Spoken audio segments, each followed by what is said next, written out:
You are a Rothschild, and the Duke of Wellington has told me that the Rothschilds did a great deal for Europe during the war. Now, what have your Fitzroys done? Nothing, beyond repeatedly getting leave of absence from duty and showing an unaccountable interest in orchids. And a remarkable taste in women. That doesn't show strength of character. Any fool could fall in love with you. Oh, but not any fool could get your consent. He hasn't tried But yet. he will. And when he does, you'll see him. Oh, you darling. Here's Rose looking positively shocked. Don't go, Julie. Oh, but I must. I'm engaged. Where are you going, Julie? I'm going out to the orchid house. Look at the orchids. Rose, I sent for you because I have tremendous news. This message must go to each of my brothers at once. By what His Grace calls our magic. Great news. Yes, indeed.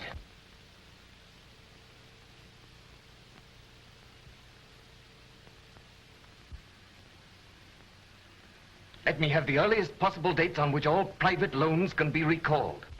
Give instructions to grant no more private loans until further notice. I must know at once the exact extent of our available capital. The most important deal the House of Rothschild has ever attempted.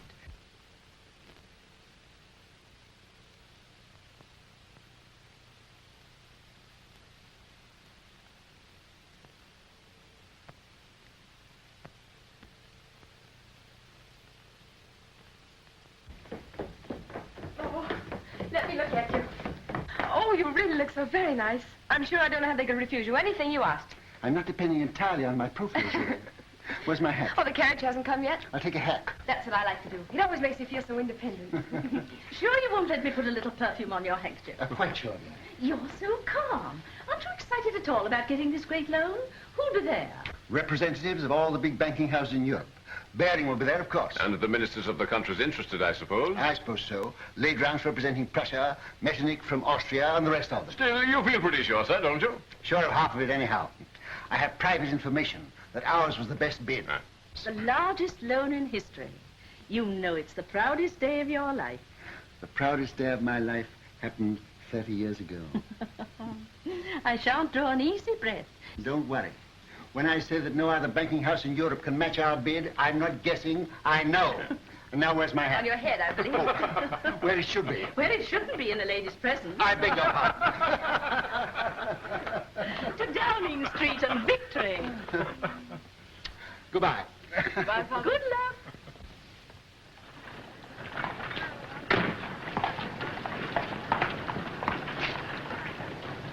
Thank you, sir. But, Mr. Rothschild, even your daughter, Miss Julie, pays me more than this, sir. Miss Julie has a very rich father. I haven't.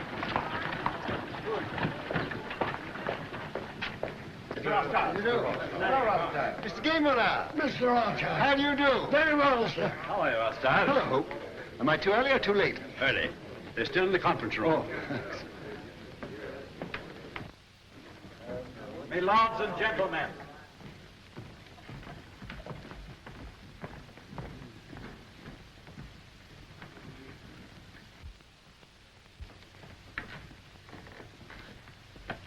Your hat. Oh. Thank you, Mr. Baring. The meeting is called to order. Gentlemen, bids for a French loan for 450 million francs have been received and recorded. Offers to take all or a part of the issue of bonds, the greatest single issue in the history of European finance, were received from the following banking houses. J. Lafitte and Company, Paris. Gay Moulin, Vienna. Hope, London. Bertrand de Lis, Madrid. Baring and Company, London. It is the decision of the conference that the highest authoritative bid is that of Baring and Company, London. They will be awarded 3/4 of the issue at 71. There being no further... But you're mistaken, Mr. Harris, there is. Mr. Nathan Rothschild. I'm compelled, my lords and gentlemen, to draw your attention to what must certainly be an oversight. I regret to say, Mr. Rothschild, the decision must stand. But my house sent in its bid to take the entire issue, and our price was a point better than Mr. Baring's. Why is that not recorded? Perhaps Count Ledrance would like to explain the situation to Mr. Rothschild.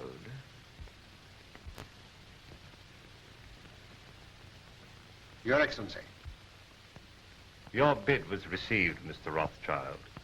But to put it as delicately as possible, it was thrown out, shall we say, on a technicality. A technicality? What am I to understand by that? You are at liberty to give my statement any interpretation you choose. You mean, in brief, I am a Jew? Likewise, in brief, I do. Gentlemen, I must accept your decision. But since Count Ladrans has been frank enough to admit the reason for our exclusion, I venture to advise him that these attacks on my race are ignorant and futile. He may strike and strike again. A Jew falls, 1,000 are wounded, but the race lives on. But unfortunately for His Excellency, we are evidently eternal.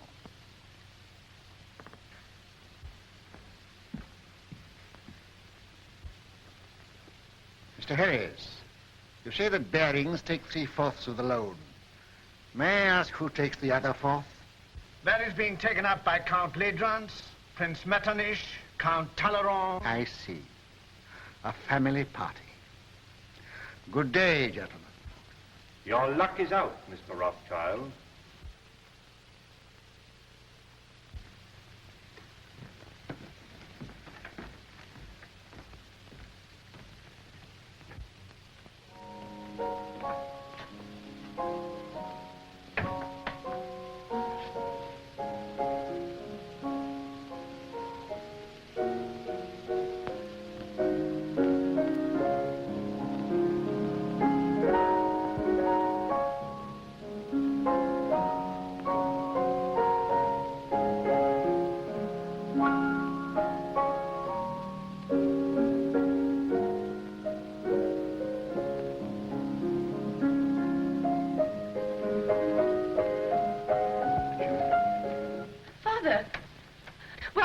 news? How stands the house of Rothschild?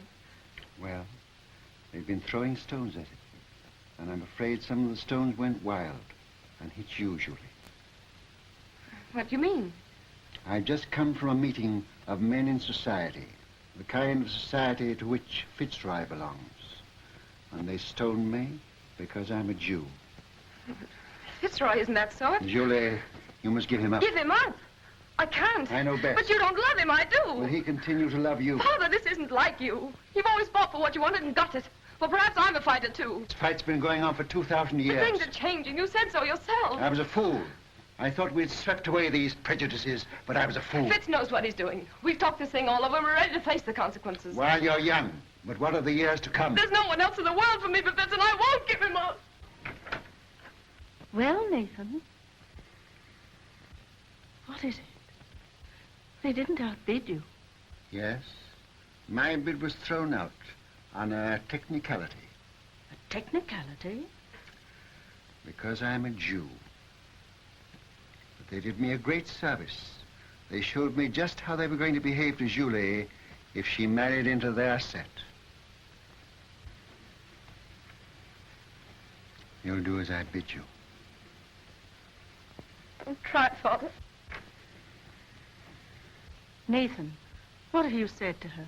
You can't ruin their lives. No, I'm going to save them. Hannah, she mustn't continue to see this man. You must get her away. But where? Take her to Frankfurt and take her at once. Excuse me, sir. I heard the result of the meeting and came to offer my sympathy. Oh, well, thanks. If you have any spare sympathy, you might keep a little in reserve for Baring, Ladrans and Company. I don't think they need it, sir. No, they may later. Do you realize that Ladrans, Metternich, Talleyrand, and the rest of the party are taking a fourth of this loan without a penny between them? But they'll make millions on the rise. Ah. He's tired. Perhaps I'd better call again later. Ralph, Sir. if you could buy government 4% bonds at 60, would you pay 74 for them? No, sir. Would you, Hannah? Goodness me, no. I thought not. Nathan, what's in your mind? Murder. Hannah, I'll tell you exactly what's in my mind. And this may interest you, too, Roth. Baring and those others headed by Ladrans have taken this new loan at 71. On the 1st of the month, they're going to offer it to the public at 74. It pays 4%. But there is already in existence a previous government bond which also pays 4%, of which we have a large holding. Yeah. This bond is now selling at 73. Hannah says I'm tired, but I'm not too tired to realize that if the public can buy one government bond for 73, they won't buy a new issue bearing the same interest for 74. That's true, sir. But bearing on the other bankers will run up the old bonds, and when they rise to about I 75... know what you're going to say. They make the old ones rise, and then launch the new ones a point lower, and the public rushes in. Quite so, sir. But suppose there is no rise. Hmm? Suppose somebody pricks the balloon and it doesn't go up. Suppose before they can run it up, somebody else begins to run it down. Suppose by the 1st of the month, these old bonds now selling at 73 should fall down to 63. Then they couldn't possibly launch the new loan at 74 because nobody would buy it. No. And Baring and Ladrans and his little band of bankrupt brigands will wait for it to go up. But suppose instead of going up, its tier goes down to 55, to 50, to 45, to 40, why they'll never be able to launch the loan at all. And by gad, that's where it's going.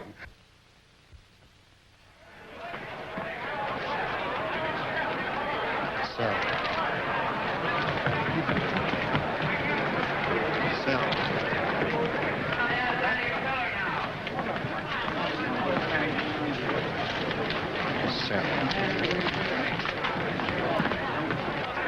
Look at Rothschild. You'd think he was selling apples instead of government bonds. Bonds are now at 53. All right. I'll keep on selling till I tell you to stop. You're creating something like